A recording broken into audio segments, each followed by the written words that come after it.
Hey guys, in today's video we're going to be covering variables and constants and going over some reasons why you might use them.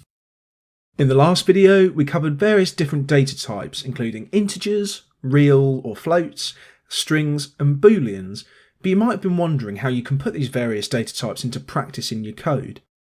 For those who haven't seen the last video on data types, I'd really recommend you check it out before moving on to today's video. I'll include a link in the description, so feel free to go and give it a watch. We need somewhere to store these data types, and there are two different ways we can go about this. We can either use variables or constants, and as the name suggests, the values held in a variable can be changed during the program's runtime, whereas for constants they can't be changed. So, how do we create and assign a value to a variable or constant? Well, in most languages we use the equals sign to assign a value to a variable, but before we do that we have to give it a name. We call this declaration, and we also usually give it a data type, though in some languages like Python this isn't required as it assumes what the data type is based on the value that's assigned to it.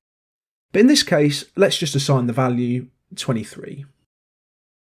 Now, as I said, the value of a constant isn't going to change during runtime, but they can be useful for storing values like pi or how many days in a month there are. It's important to give variables and constants a human-readable identifier name so they're easy for a human to understand. Different languages handle constants and variables differently, so it's important to check the syntax for the language you're working with.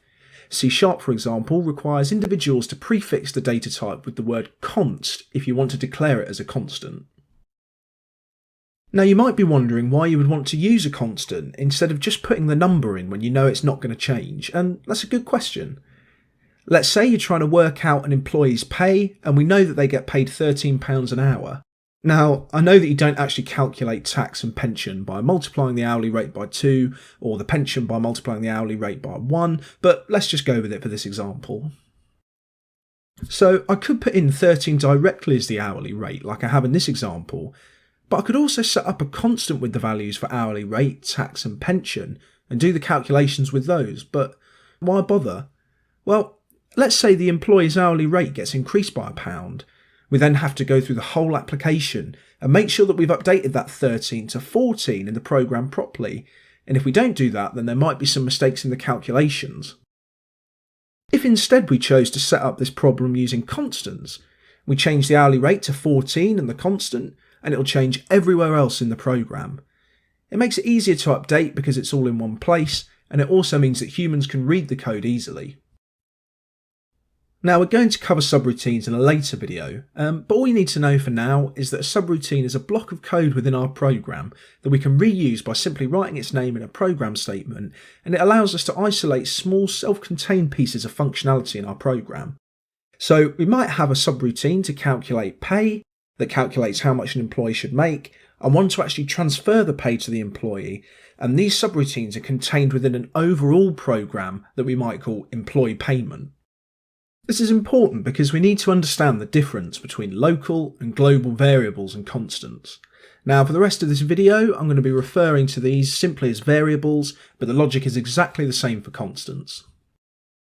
Local variables are only accessible by the subroutine they're declared in, and only exist in memory when that routine is getting executed.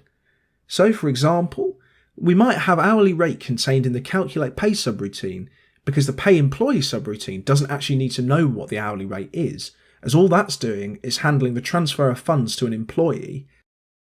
Even if employee pay did want to access what the hourly rate was, it couldn't because the variable has been declared as local. We use local variables because they're more memory efficient than global variables. Global variables can be accessed from any part of a program, and they exist in memory for the entire runtime. We define them outside of any subroutine, but we should only use global variables if it's really necessary. Like in the case of maybe an employee ID, both the calculate pay and pay employee subroutines are going to need this information, so we make it public and they can both access it. Now, we can actually give local variables the same name as a global variable, and when we change the local value inside of the subroutine it's declared, the global one will remain the same, but we like to avoid this as it's generally considered bad practice.